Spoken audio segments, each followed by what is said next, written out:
मेरा नाम सोनम है। मेरी बड़ी बहन अमृता के लिए आज बहुत ही अच्छा और अमीर घर से रिश्ता आया था, जो कि बहुत ही ज़्यादा अमीर लोग थे। उनके 4 बेटे थे, जिसमें से सबसे छोटे बेटे के लिए यह रिश्ता आया था। बाकी 3 बेटे पहले से शादीशुदा थे और उनके घर में उनकी एक माँ भी रहती थी। पिता नहीं थे, उनका कई सालों पहले देहांत हो चुका था। मेरी बहन ने इस रिश्ते के लिए हाँ तो कह रही थी, लेकिन वह बहुत परेशान और खोई खोई सी थी। हमारे घर में इनकार की गुंजाइश तो वैसे भी नहीं होती थी। अगर वह इनकार करती, पापा तब भी उसकी शादी कर देते, क्योंकि पहले 3 बहनों के साथ भी यही हुआ था। मैंने दीदी से बहुत पूछा कि आप परेशान क्यों हो, लेकिन उसने मुझे कोई बात नहीं बताई।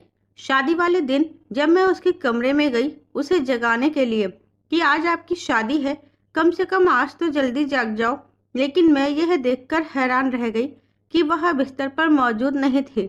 उसने तकियों को ऐसा रखा था जिससे हम यह समझे कि वह सो रही है। इसका मतलब वह रात में ही घर से कहीं भाग गए थे। शादी के सारे इंतजाम पूरे थे और मेहमानों के बार बार फोन भी आ रहे थे कि हम लोग दोपहर 4 बजे तक पहुंच जाएंगे, और यहाँ पर दुल्हन गायब थी। मेरे पापा की मोहल्ले में बहुत इज्जत थी। भगवान ने उनको 5-5 बेटियां दी थी, लेकिन फिर भी कभी उन्होंने अपनी बेटियों के बारे में ऐसा नहीं कहा था कि भगवान ने मुझे सिर्फ बेटियां ही क्यों दी है, हमारे पास बेटा क्यों नहीं है। हमने हमेशा उनकी इज्जत रखी थी। मेरी दोनों बड़ी बहनों ने पापा की इज्जत का मान रखा था और उनकी पसंद से शादी करके अपने घर में खुशी खुशी रह रही थी। और तीसरी बहन की शादी थी, लेकिन मेरी बहन ने न जाने क्या सोचा कि वह घर से भाग गई। वह हमारे लिए एक खत छोड़कर गई थी, जिसमें लिखा था वह अपनी पसंद के लड़के के साथ जा रही है। मैंने वह खत ले जाकर पापा के हाथ में दे दिया था, जिसे पढ़कर पापा कुर्सी पर ढेर हो गए थे। उन्होंने अपना सर हाथों में थाम लिया था। मुझे अपने पापा की बेबसी देखी नहीं जा रही थी। मैं अपने पापा के कदमों में बैठ गई और उन्हें तसल्ली देने लगी। पापा ने मेरी तरफ ऐसी नज़रों से देखा कि मैं कुछ ना करते हुए भी खुद को मुजरिम महसूस करने लगी। मेरे माँ बाप बहुत परेशान हो गए थे। उन्होंने कहा कि सोनम, अब तुम ही मेरी इज्जत बचा सकती हो। तुम अमृता की जगह दुल्हन बन जाओ। मैं हक्का बक्का सी पापा को देखने लगी थी। अभी मेरी उम्र ही क्या थी, 17 साल की। पिछले महीने ही तो हो पाई थी, लेकिन फिर भी अगर पापा की खातिर मैं यह कुर्बानी देने के लिए तैयार भी हो जाती, तो क्या लड़के वाले इस बात के लिए मान जाते? वह तो मेरी बहन को पसंद करके गए थे। जब तक बारात नहीं आई थी सब कुछ नॉर्मल है। फिर मेरी माँ लड़के की माँ को बुलाकर ले आई। उनको रो रो कर सारी बात बताई। उनके कदमों में बैठ गई थी कि हमें माफ़ कर दे, हम बहुत मजबूर हैं, हमारी इज्जत रखे, हमारी छोटी बेटी से अपने बेटे की शादी करने के लिए मान जाए। अगर बारात वापस चली गई तो हमारी बहुत बदनामी होगी। मेरी बहन की सास बहुत ही अच्छी और भली औरत थी। उन्होंने मेरी माँ के कंधे पर हाथ रखा और कहा कि आपको फिक्र की ज़रूरत नहीं है, इसमें आपकी गलती नहीं। आपके साथ जो हुआ है आपकी बेटी ने किया है, इसमें आपका कोई दोष नहीं है। आप चिंता ना करें, हम आपकी छोटी बेटी को स्वीकार कर लेंगे और मैं भी अपने बेटे को समझा दूंगी।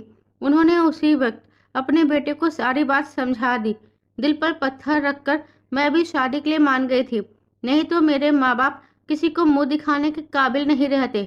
घूंघट के अंदर ही मैंने सारी रस्में की थी और जल्दी जल्दी विदाई की गई थी, ताकि ज़्यादा देर न लगे और लोगों को बातें करने का मौका न मिले। मेरे माँ बाप ने उन्हें कहा कि आपने हमारी इज्जत रख ली है, हमारी बेटी हमेशा आपका ख्याल रखेगी। मैंने भी कसम खाई थी कि जिस औरत ने मेरे घर की इज्जत बचाई है, मैं हमेशा उसके साथ अच्छा व्यवहार करूंगी। मैं उस घर में चली गई। मैं अपनी सास के छोटे बेटे की पत्नी थी। उन्हें अपने छोटे बेटे से बहुत मोहब्बत थी। उन्होंने कहा कि तुम्हें परेशान होने की कोई ज़रूरत नहीं है। मेरी तीनों बड़ी बहू बहुत ही अजीब हैं। मैं उनको पसंद करके लाई थी, लेकिन उन्होंने अपना रंग दिखा दिया। तो उनकी बातें एक कान से सुनो, दूसरे कान से निकाल देना। यह तुम्हारा अपना घर है। मैं बहुत परेशान थी, माँ बाप के लिए भी और अपनी बहन के लिए भी। लेकिन अब मेरी नई जिंदगी शुरू हो गई थी। मैं शादी के लिए तैयार नहीं थी। मुझे क्या पता था कि आज मेरी बहन की जगह मेरी शादी हो जाएगी। मुझे लगा मेरी बहन तो भाग गई है, लेकिन मुझे आग में झोंक गई है। लेकिन ऐसा कुछ नहीं था। वह तो बदकिस्मत थी जो इतने अच्छे घर को लात मारकर चली गई। चाहे वह किसी महल में भी गई हो, लेकिन यह बात उसके रिश्तेदार कभी नहीं भूलेंगे कि वह भागकर आई है। कल को अगर उसे भगवान ने बेटी दे दी तो उसको सब यही कहेंगे कि तुम्हारी माँ अपने घर से भागकर आई थी। लेकिन घर से भाग जाने वाली लड़कियां इस बारे में सोचती ही नहीं हैं। इतनी सी बात इंसान क्यों नहीं समझता कि घर से भागी हुई लड़कियों की कोई इज्जत नहीं होती। मेरी सास बहुत अच्छी थी। कहते हैं कि जिसके दिल में भगवान का डर होता है वह इंसान बुरा नहीं हो सकता। बुरा इंसान हमेशा वही होता है जो भगवान को भूलकर बैठा होता है। मेरी सास पूरा दिन हाथ में माला लेकर बैठी रहती है। हर समय भगवान की पूजा अर्चना में लगी रहती। घर के मामलों में भी नहीं बोलती थी। पता नहीं उनको देखकर मेरे दिल को एक सुकून सा हो जाता था। लेकिन इस घर में रहते हुए मैंने यह बात नोट की थी कि उनकी इस घर में कोई इज्जत नहीं है। उनसे पूछकर कोई भी काम नहीं किया जाता। यहाँ तक कि उनके बेटे उनके साथ बदतमीजी करते रहते। कोई बेटा भी उनके खाने पीने का ख्याल नहीं रखता था। मेरी सास शुगर की मरीज थी, लेकिन उनका कोई भी खाने पीने का इंतजाम नहीं रखा जाता था। जो घर में बन जाता था वही खा लेती थी। आज घर में खिचड़ी बनी थी, लेकिन मैंने सास को कहा कि आपके लिए चावल अच्छे नहीं हैं, आपके लिए रोटी सब्जी बना देती हूँ। लेकिन उन्होंने कहा नहीं, मुझे आदत नहीं है, जो बन जाता है मैं वही खा लेती हूँ। मैं किसी पर बोझ नहीं बनना चाहती। और वैसे भी खिचड़ी खाने से शुगर थोड़ी सी बढ़ जाएगी तो क्या हो जाएगा।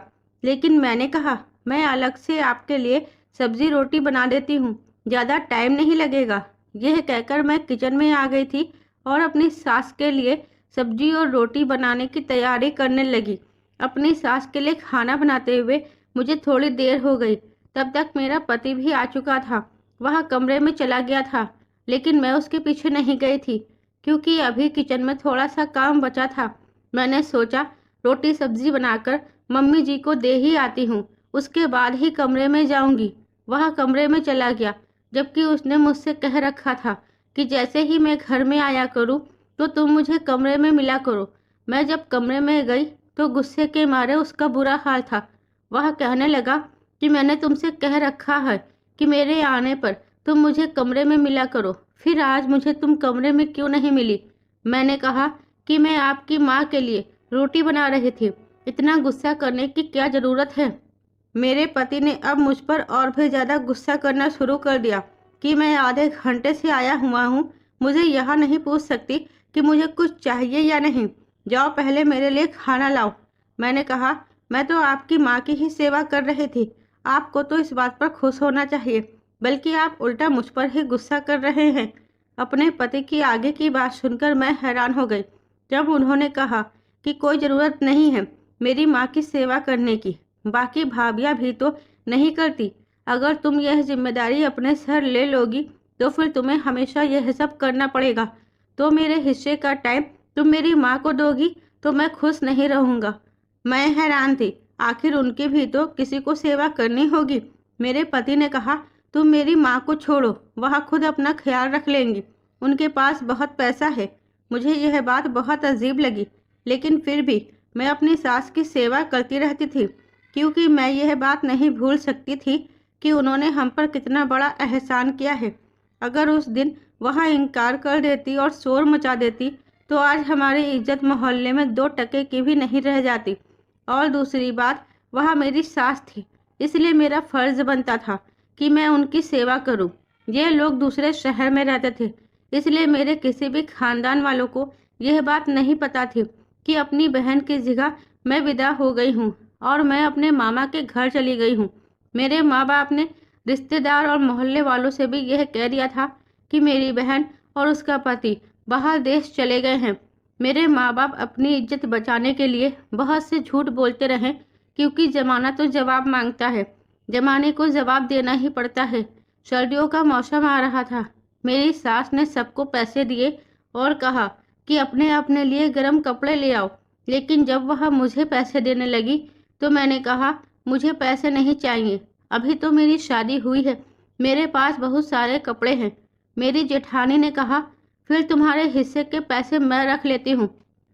इस बात पर मैं हंसने लगी। मेरी सास ने कहा, कोई बात नहीं, तुम्हें चिंता करने की ज़रूरत नहीं है। यह सोनम के पैसे हैं। जब इसको चाहिए होंगे वह मुझसे ले लेगी। यह उसके पैसे मेरे पास सुरक्षित रखे हैं। इस बात पर मेरी जेठानी ने कहा, आपके पास तो बहुत कुछ पड़ा हुआ है, लेकिन पता नहीं सुरक्षित है या नहीं। इतना कहकर वह अपने कमरे में चली गई। मेरी सभी जेठानियाँ मेरी सास को दबे दबे शब्दों में ताने मारती रहती थी। मैंने अपनी सास से कहा, आप क्यों इन सब की बातें सुनती हैं, जवाब क्यों नहीं देती?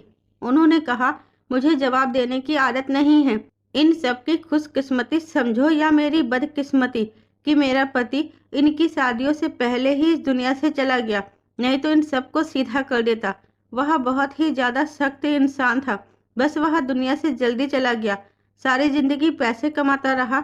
जब घर बैठने का समय आया तो उसको मौका ही नहीं मिला। तभी तो यह बच्चे इस कदर बिगड़ गए हैं। अब मेरी बात भी नहीं सुनते, इसलिए मैंने इनके मामलों में बोलना ही छोड़ दिया। लेकिन एक बात है कि मेरी तीनों जेठानी की अभी तक कोई औलाद नहीं थी। उनकी शादी मेरी शादी से 3 साल पहले हो चुकी थी। मैं अपने पति से छिपकर अपनी सास की सेवा किया करती थी कि उसे पता न चल जाए। लेकिन एक दिन अचानक से घर में दाखिल हुआ। तब मैं अपनी सास के पैर दबा रही थी। मेरी सास ने कहा कि फौरन अपने कमरे में चली जाओ, नहीं तो मेरा बेटा तुम्हें डांटने लगेगा। मैं सोच रही थी डांट तो मुझे पड़ेगी। मैं अपने कमरे में गई तो मेरे पति ने कहा, तुम इतनी चालाक नहीं लगती हो, लेकिन तुम तो बहुत ही चालाक हो। मैंने कहा, क्या मतलब? उसने कहा, तुम मेरी माँ की सेवा इसलिए कर रही हो कि तुम्हें भी पता चल गया है सारी जायदाद की वारिस वो अकेली है, जल्दी ही अपनी वसीयत लिखने वाली है, और तुम चाहती हो कि वह सारी जायदाद तुम्हारे नाम पर हो जाए। अपने पति की बात सुनकर मैं हैरान रह गई थी। इस बात पर मैंने अपने पति को कहा, ऐसी बात नहीं है, आपको तो पता है उन्होंने हम पर कितना बड़ा एहसान किया है। मेरे पति ने कहा, इसमें तुम्हारा तो कोई दोष नहीं है। इस बात पर मैंने शुक्रिया अदा किया कि चलो मेरा कोई कसूर नहीं है। मेरा पति इस बात को तो मानता है। मुझे लगा हर बात के लिए मुझे ही दोषी करार दिया जाएगा। मेरी बहन की ना तो कोई कॉल आई थी, ना किसी तरह से उसने हमसे कोई कांटेक्ट किया था।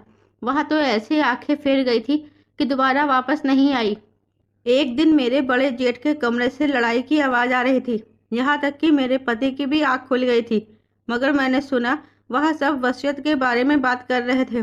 शाम को सब मेरी सास के कमरे में चले गए और उनसे बहस करने लगे। बहस करते करते मेरे जेठ ने मेरी सास का मुंह दबोच लिया और कहने लगे, सीधी तरह से वसीयत बनाओ। ऐसा लगता था वह अभी अपनी माँ को मार देंगे। मेरी सास ने कहा कि मैं मर तो नहीं रही जो इतनी जल्दी वसीयत देकर चली जाऊं। तुम लोगों को शर्म आनी चाहिए इस तरह की बातें करते हुए। वह सब कुछ तुम लोगों का ही तो है। जेठ और मेरी जेठानियों का यही कहना था कि आप अपनी ज़िंदगी में ही हमें हमारा हिस्सा लिख कर दे दें, नहीं तो बाद में बहुत समस्या खड़ी हो जाएगी। फिर अभी तो आपके साइन करने से सब कुछ ठीक हो जाएगा, बाद में 1000 समस्या सामने आती है। पापा जिंदा होते तो अभी तक यह सब कुछ कर चुके होते। मेरी सास ने कहा, पापा होते तो तुम सब के मुंह पर थप्पड़ मार चुके होते कि माँ जिंदा है और तुम लोगों को वसीयत की पड़ी है। मैं घर चला रही हूँ, तुम लोगों की पत्नियों के सारे खर्चे उठाती हूँ। घर में राशन मेरे पैसों से आता है। तुम लोगों ने कभी 1 रुपया घर में खर्च नहीं किया। पहले 20,000 रुपये में यह घर चला करता था, अब 1 लाख में भी यह घर नहीं चलता। मेरी सास कोई अनपढ़ औरत नहीं थी, पढ़ी लिखी थी। उन्होंने सीधी बात कर दी थी। मेरी सास की बात सुनकर मेरे तीनों जेठ और मेरे पति दांत पीस कर रह गए थे। बेटे खामोश हो गए। मैं इस मामले में कुछ बोलने लगी तो मेरे पति ने कहा, तुम्हें ज़्यादा बोलने की ज़रूरत नहीं है। दूसरे भाइयों की पत्नी को देखो, हर बात में उनका साथ देती है और तुम मेरी माँ की नौकरानी बनकर बैठी हो। इस बात को लेकर एक दूसरे से बहस करते रहे। इस घर में धीरे धीरे अब मनमुटाव बढ़ने लगा था। उन लोगों ने जानबूझकर अब अपनी माँ को परेशान करना शुरू कर दिया था। अब तो मेरे जेठ जेठानियाँ मेरी सास को खाना भी नहीं देते थे, कमरे में बंद कर दिया था। मैं चुपके से अपनी सास को रोटी दिलाया करती थी। वह लोग चाहते थे कि वह तंग आकर खुद ही जायदाद आज ही बेटों के नाम कर दे। घर में फिर से लड़ाई होने लगी। मेरी सास ने कहा, जब तक मैं जिंदा हूँ तब तक तुम लोगों को कुछ नहीं मिलेगा। दिल तो मेरा कर रहा है कि मैं तुम लोगों को कुछ भी ना दूं। तुम लोग इस काबिल ही नहीं हो। सब कुछ मेरे पति की कमाई है। तुम लोगों ने कमाया ही क्या है? तुम लोगों को घर मिल रहा है, खाना मिल रहा है, यही तुम लोगों के लिए काफ़ी है। इसी में खुश हो जाओ। मुझे तुम लोगों की नीयत का साफ पता है। जैसे ही मैं जायदाद तुम लोगों के नाम कर दूंगी, तुम लोग मुझे घर से दूध की मक्खी की तरह निकाल दोगे। यह घर मेरा है। मेरे पति ने और मैंने बड़े अरमानों से यह घर बनवाया था। मैं यह घर अपने जीते जी छोड़कर नहीं जाऊंगी। मेरे पति के खून पसीने की कमाई की है। अगर तुम लोग मुझे ज़्यादा तंग करोगे तो सारी जायदाद किसी अनाथ आश्रम के नाम करके चली जाऊंगी। मेरी सास के मुंह से यह बात सुनकर मेरे पति और मेरे जेठ जेठानियों ने एक दूसरे की तरफ देखकर आंखों ही आंखों में कुछ इशारा किया था। मेरे दिल को किसी अनहोनी का डर होने लगा था। मेरी सास बहुत ज़्यादा परेशान रहती थी। इंसान बच्चों को कितनी तकलीफ से पैदा करता है और उसके बाद भी तकलीफ ही उठाता है। जब तक जिंदा रहता है बच्चों के बारे में ही सोचता है। मेरी सास 4 बेटों की माँ है, लेकिन आज मुझे इस बात पर शर्मिंदगी हो रही है कि उनका एक भी बेटा उनकी तरह नहीं था। उधर बेटों ने प्लान बना लिया था कि कागजात बनवा लेते हैं, उस पर माँ के साइन की बजाय अंगूठा लगवा लेते हैं। उनको पता भी नहीं चलेगा, जबरदस्ती अंगूठा लगवा लेंगे। लेकिन यह बात मेरी सास के कानों में पड़ गई थी। अपने बेटों को उन्होंने बहुत बातें सुनाई, यहाँ तक कि वह रो रो कर बेहोश हो गई। उन्होंने कहा, मेरी औलाद अब इस हद तक गिर गई है कि अब हर हद पार कर सकती हैं। उनकी पत्नियां दिन रात उनका दिमाग खराब करती है। मेरा पति भी उनकी बात सुनता था। मेरी सास ने कभी किसी बहू के साथ कोई बदतमीजी नहीं की थी, कोई बुरी बात नहीं की थी। फिर भी वह सब उनके दुश्मन बने हुए थे। ये सोचकर मुझे बहुत बुरा लगता था। एक रात घर में बहुत लड़ाई हुई। आज तो सबने अपनी अपनी हद पार कर दी। आज 4 बेटे ने अपनी माथ पर हाथ उठाया था। मेरी आंखों में आंसू आ गए। मेरी सास की तबीयत खराब हो गई थी। मैं उनकी तबीयत का पता करने के लिए गई। उन्होंने कमरे को अंदर से लॉक कर लिया था। मैंने सोचा शायद वह बहुत परेशान है। मैंने उनको तंग करना सही नहीं समझा। मैं भी अपने कमरे में आकर सो गई। जब से मेरी सास को यह पता चला था कि उनके बेटे इस हद तक गिर चुके हैं, वह बहुत ज़्यादा उदास रहते थे। किसी पर भी भरोसा नहीं करती थी। एक दिन मेरे पति ने कहा, माँ तुम पर भरोसा करती है, हमारे हाथ से पानी लेकर भी नहीं पीती। तुम माँ को किसी तरह बेहोशी की दवा दे दो ताकि हम उनका अंगूठा लगवा लें। मैंने कहा, मैं ऐसा बिल्कुल भी नहीं करूँगी। मेरे पति ने कहा कि उसमें तुम्हारी भी भलाई है। मेरे पास दौलत होगी तो तुम्हें भी मिलेगी। तुम भी उस दौलत पर ऐश करोगी। बाकी भाइयों की पत्नियों को देखो कितनी समझदार है। बस मेरी ही किस्मत फूट गई जो मुझे तुम मिल गई हो। बस करो यह दिखावा। दिखावा करके तुम्हें कुछ नहीं मिलेगा। वह तुम्हारे सास है और सास और बहू में कभी दोस्ती नहीं हो सकती। मैंने कहा, आप ऐसा क्यों कर रहे हैं? वैसे भी सारी दौलत जायदाद आप लोगों को ही मिलने वाली है। फिर आप सभी अपनी माँ पर इतना जुल्म क्यों करते हैं? जिस पर मेरे पति ने कहा कि हमारी माँ हमसे प्यार नहीं करती। अगर करती तो बहुत ही आराम से हमारे नाम जायदाद कर देती। लेकिन अब उसका दिल हमारी वजह से दुख चुका है, इसलिए वह जायदाद हमारे नाम नहीं करेंगी, किसी अनाथ आश्रम को दे जाएंगी और हम खाली हाथ रह जाएंगे। मुझे समझ आ गया था कि मेरे पति और मेरे जेठ ने अपनी माँ की सेवा नहीं की थी, उन्हें खुश नहीं रखा था। इसलिए उनके दिल में वहम बैठ गया था कि मेरी सास सारी जायदाद अनाथ आश्रम को दे देगी। इसलिए वह उनकी वसीयत बनाने से पहले ही सारी जायदाद अपने नाम करवा लेना चाहते थे। मेरे पति ने मुझे पहले बहुत प्यार से समझाया। मैंने साफ मना कर दिया तो वो मुझे धमकी देने लगे कि मैं तुम्हें तलाक दे दूंगा। मैंने कहा, आप जैसे इंसान के साथ रहने से अच्छा है मुझे तलाक ही मिल जाए। जो अपनी माँ के साथ धोखा करने के लिए तैयार है, कल को पत्नी को भी पैसे मिलने पर बेच देगा। इस बात पर मेरे पति ने मेरे मुंह पर थप्पड़ मार दिया। अपने पति की हरकत पर मेरी आंखों में आंसू आ गए थे। मैं चुपचाप कमरे से बाहर आ गई और किचन में काम करने लगी। अपनी किस्मत पर आंसू बहाती रही। मैं तो किसी से कुछ कह भी नहीं सकती थी। मेरे माँ बाप तो खुद मजबूर हैं। एक बेटी मुंह काला करके चली गई थी, एक बेटी अभी शादी के लिए बैठी हुई थी। मैं कैसे उन पर कोई बोझ डाल सकती थी? मैं चुपचाप अपने काम में लगी रही। मेरी सास ने मुझे देखा तो उन्होंने कहा, यह तुम्हारे चेहरे पर क्या हुआ है? मैंने कहा, मैं गिर गई थी। उन्होंने कहा, बेटी मैं 80 साल की होने वाली हूँ। मुझे पता है तुम गिरी नहीं हो।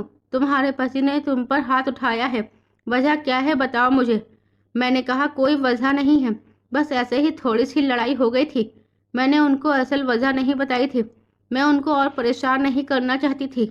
मेरी सास समझ तो गई थी कि मुझ पर उनके बेटे ने हाथ उठाया है, लेकिन उन्होंने मुझसे कुछ और सवाल नहीं किया।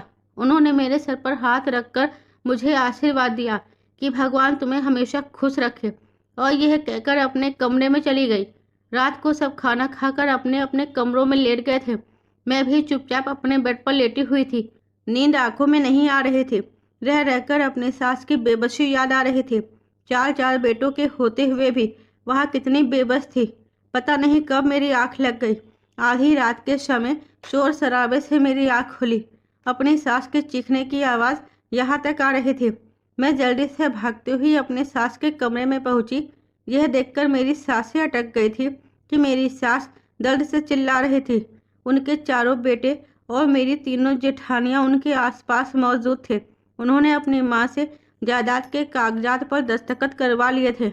उन लोगों ने अपनी माँ की टांग तोड़कर उन्हें वृद्धा आश्रम के बाहर डाल दिया था। सुबह की रोशनी फैल गई थी। मेरी सास घर में नहीं थी।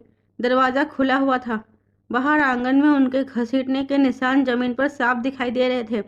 चारों भाई बहुत ज़्यादा खुश थे। उनके हाथ में कागजात आ गए थे। जब मैंने उनसे कहा कि आपने अपनी माँ के साथ बहुत बुरा किया है, भगवान आपको कभी माफ़ नहीं करेगा, यह सुनकर मेरे बड़े जेठ ने मेरे पति को कहा कि दौलत तुम्हारे पास बहुत है, इस जैसी तुम्हें 10 मिल जाएंगी। मैं तो कहता हूँ इसको अभी घर से निकाल दो और इसे तलाक देकर इसे घर से निकाल दो, नहीं तो कल को ये सबको बता देगी। मैं कहना तो बहुत कुछ चाहती थी, लेकिन उस समय मेरे दिमाग में यही बात चल रही थी कि मैं जल्दी से जाकर अपनी सास की मदद करूं, जिनके साथ इन सब ने बहुत बुरा किया था। जायदाद अपने नाम करवाने के बाद उन्हें घर से बाहर निकाल दिया था। मैं फौरन घर से बाहर निकल कर जाने लगी। जाने से पहले मैंने इतना ज़रूर कहा था कि तुम लोगों ने जो किया है उसकी सज़ा तुम्हें ज़रूर मिलेगी। उन्होंने कहा, अपनी आंखें खोलकर देखो, हमारे हाथ में इस समय करोड़ों की जायदाद है। हम लोग करोड़ों की जायदाद के मालिक हैं। हमें सज़ा नहीं, हमें मज़ा मिलने वाला है। मेरे पति ने कहा, मैं तुझे तलाक के पेपर तेरे घर भेज दूंगा और तेरे घर वालों को बदनाम कर दूंगा। मेरे आंखों में आंसू थे। मैं फौरन घर से बाहर निकल गई थी और अपनी सास को तलाश करने लगी। लेकिन जैसे ही मैंने घर के बाहर कदम रखा, मैंने अपने दोनों कानों पर हाथ रख लिया, क्योंकि ज़मीन पूरी तरह से हिलना शुरू हो गई थी। शायद भूकंप आ गया था। मैं वहाँ से भागने लगी। इतना भयानक भूकंप मैंने पहले कभी नहीं देखा था। यहाँ तक कि मैं भागती हुई काफ़ी दूर चली गई थी। थोड़ी देर बाद इतना ज़ोरदार धमाका हुआ कि मेरे कान बंद हो गए थे। बहुत से घरों की दीवारें हिल गई थी, लेकिन हमारा घर पूरी तरह से ज़मीन पर ढेर हो गया था। जब मैंने यह मंजर देखा, मैं हैरान रह गई। उसके बाद मेरी नज़र अपने आप आसमान की तरफ गई। क्या यह इन लोगों को सज़ा मिली थी? क्योंकि घर को देखकर ऐसा तो लग ही रहा था कि कोई भी जिंदा नहीं बचा होगा। शायद मेरी ज़िंदगी लिखी थी, जो मैं फ़ौरन उस घर से निकल आई थी। मैंने अपनी सास को तलाश कर लिया था, उनको अस्पताल पहुंचाया, उनका इलाज करवाया। मेरी सास को पता चल गया कि उनके तीनों बड़े बेटे और तीनों बहुएं इस दुनिया से चले गए हैं। छोटे बेटे के दोनों टांग टूट गई थी। जिंदा तो था मगर कुछ बोल नहीं सकता था। ये खबर मैंने सास को बताई तो वह खामोश हो गई। ऐसा लगता था या तो वह सदमे में है या उनको समझ नहीं आ रहा क्या करूं। 3 महीने के बाद मेरी सास ठीक हो गई, मगर मेरा पति भी इस दुनिया से चला गया। उसके सर में भी काफ़ी चोट लगी थी। काफ़ी इलाज हुआ, लेकिन वह भी बच नहीं सका। उसकी हालत बहुत बुरी थी। अब मैं अपनी सास के पास उनके एक दूसरे घर में रहती हूँ, जो पहले उन्होंने किराए पर दिया हुआ था। मैं उन्हें अकेला नहीं छोड़ सकती। मैंने उनको कहा कि वह मेरे साथ मेरे घर चले। मेरे माँ बाप को भी इस बात से कोई समस्या नहीं थी, मगर मेरी सास ने कहा वह यही रहेंगी। उनके बेटे ने लालच की हद पार कर दी थी, लेकिन उनको फौरन ही सज़ा मिल गई। भगवान ने दिखा दिया, जब भी किसी माँ का दिल दुखाया जाता है तो धरती और आसमान हिल जाते हैं। वह पापियों को सज़ा देने में देर नहीं करता। मेरी सास मुझे बिल्कुल अपनी बेटी की तरह रखती है, मुझे बहुत प्यार करती है। मैं भी अपनी सास से बहुत प्यार करती हूँ। एक दिन मेरी सास ने कहा कि बेटी, तुम अभी जवान हो, तुम्हारे आगे पूरी जिंदगी पड़ी है, ऐसे कब तक मेरे साथ रहोगी? मैं आज हूँ, कल नहीं हूँ, मेरे बाद तुम्हारा क्या होगा? तुम ऐसा करो कि शादी कर लो। लेकिन मैंने अपनी सास से कहा कि मैं शादी नहीं करूँगी, क्योंकि रिश्तों से मेरा विश्वास उठ गया है। लेकिन मेरी सास ने कहा कि दुनिया में सब लोग एक जैसे नहीं होते, हाथों की पांचों उंगलियां बराबर नहीं होती। इसी तरह दुनिया में अच्छे लोग भी होते हैं और बुरे लोग भी होते हैं। तुम इतनी अच्छी हो, तुम्हारे लिए भगवान ने जरूर कोई अच्छा जीवन साथी चुन रखा होगा। तुम मुझे इजाज़त दो तो मैं तुम्हारे लिए एक अच्छा रिश्ता ढूंढ लूँगी और तुम्हारी शादी कर दूँगी। एक माँ की आखिरी इच्छा समझकर इसे पूरी कर दो। मैं तुम्हें इस तरह उदास जिंदगी गुजारते नहीं देख सकती। मेरी सास ने मेरे सामने हाथ जोड़ दिया तो मैं मजबूर हो गई। मैंने अपनी सास से कहा, ठीक है, आपको जो ठीक लगे वह कर लीजिए। मेरी सास ने मेरे लिए एक रिश्ता भी देखा और मेरी शादी राहुल से कर दी। राहुल गरीब घर का लड़का था। उसकी एक बहन थी। उसकी बहन की शादी हो चुकी थी। वह अपनी बूढ़ी माँ के साथ रहता था और एक छोटी मोटी नौकरी करके अपने घर का गुजारा कर रहा था। मेरी सास राहुल को भी अपने ही घर ले आई और राहुल की बूढ़ी माँ को भी। राहुल बहुत ही अच्छा जीवन साथी साबित हुआ था। उसने मुझे जिंदगी के हर सुख दिए थे, इतना प्यार दिया कि मैंने भगवान का धन्यवाद किया कि उसने मुझे इतना अच्छा जीवन साथी दिया है। अब हम सब एक ही घर में रहते हैं और अब हम बहुत ही खुश हैं। जिंदगी में कोई दुख नहीं है। दोस्तों, अगर आपको हमारी कहानी पसंद आई है तो कहानी को लाइक शेयर करना मत भूलिएगा। साथ ही चैनल पर नए हैं, चैनल को सब्सक्राइब कीजिए और बेल आइकन को प्रेस कीजिए, जिससे वीडियो की अगली अपडेट सबसे पहले आपको मिले।